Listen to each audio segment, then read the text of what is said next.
ముప్పాళ్ళ గ్రామం అయితే చాలా ఉత్సాహంగా ఉన్నారు.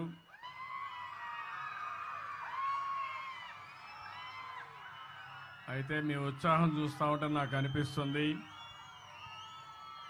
నేను ఎంత చేసినా అది తక్కువే అవుతుంది. మీ ఉత్సాహం చూస్తూ ఉంటే, మీ అభిమానం చూస్తూ ఉంటే.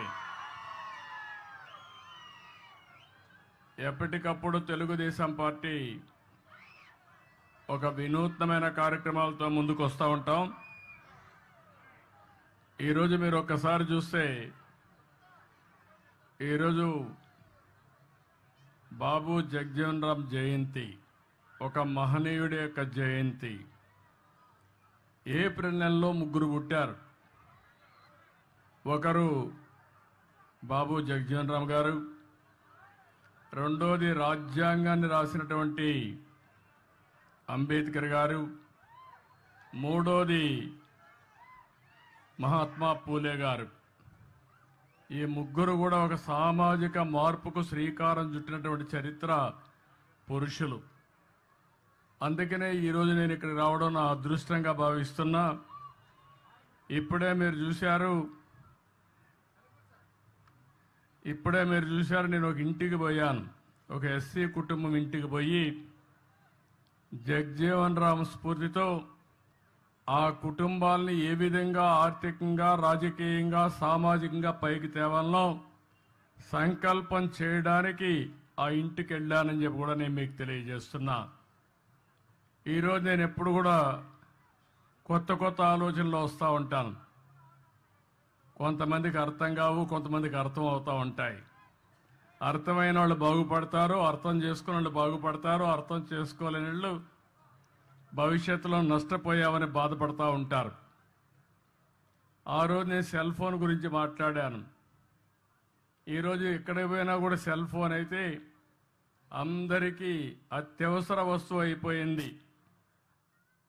అదే సమయంలో మీరు ఒక్కసారి చూస్తే, నేను ఆ రోజు అనేక విషయాల్లో డాక్రా సంఘాలు పెట్టాను. ఈరోజు డాక్రా సంఘాలు మీరు చూస్తే ఏ రాజకీయ పార్టీ అయినా ఆ డాక్రా సంఘాలు లేకపోతే వాళ్ళు ఏమాత్రం కూడా ముందుకు పోలేని పరిస్థితికి వచ్చారు. నేను ఎప్పుడో 25 ఏళ్ళు 30 ఏళ్లకు మునిపే మా ఆడబిడ్డలు కష్టపడుతున్నారు, వంట చేయడం సులభంగా చేయాలని కట్టెల పొయ్యిలో కాకుండా దర్జాగా గ్యాస్ ఉపయోగించేయాలని భారతదేశంలో మొట్టమొదటిసారిగా దీపం పెట్టిన పార్టీ తెలుగుదేశం పార్టీ. ఇప్పుడు రేట్లు పెరిగాయంటే మళ్ళీ ఆలోచించాను. అందుకే 3 సిలిండర్లు ఉచితంగా ఇస్తున్నా. ఇప్పుడే ఒక ఇంటికి పోయాను. కట్టెల పొయ్యి అయితే చాలా కష్టం అయ్యేది నాకు వంట చేయడం. గ్యాస్ కాబట్టి గ్యాస్ వెలిగించాం, కాఫీ పెట్టాం.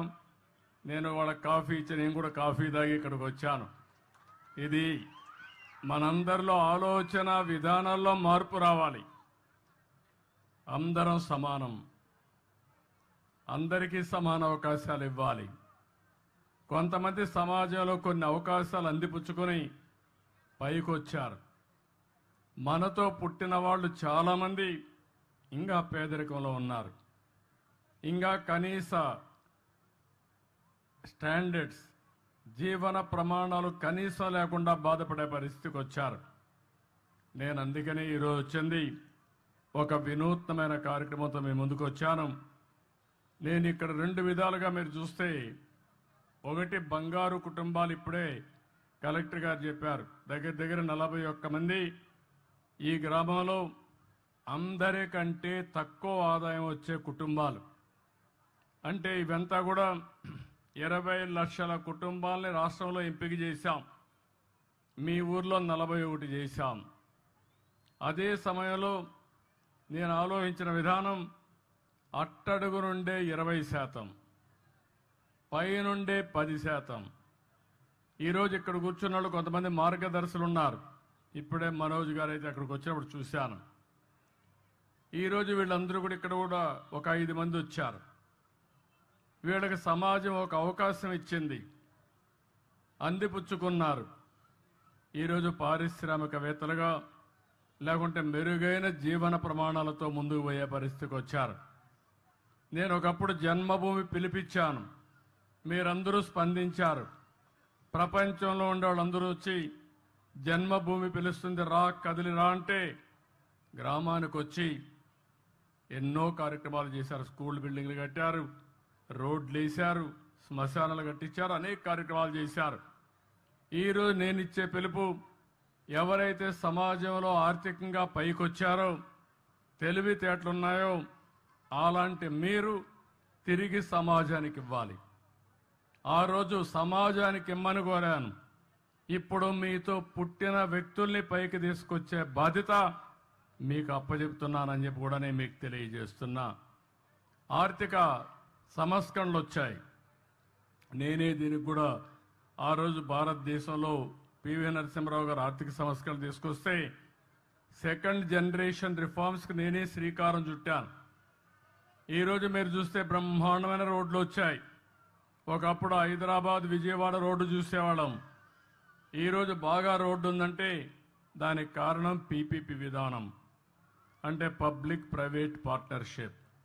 ఈరోజు బ్రహ్మాండంగా మీరు సెల్ ఫోన్లో మాట్లాడుతున్నారంటే ప్రభుత్వం పెట్టిన సెల్ ఫోన్లు కాదు, ప్రభుత్వానికి కూడా ఆదాయం వస్తుంది ఈ సెల్ ఫోన్ల వల్ల.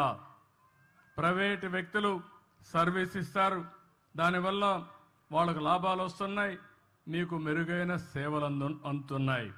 కరెంటు విషయంలో కానీ అనేక విషయాల్లో, కాలేజీల విషయంలో కానీ చాలామంది ముందుకొచ్చి ఎన్ని పోయారు.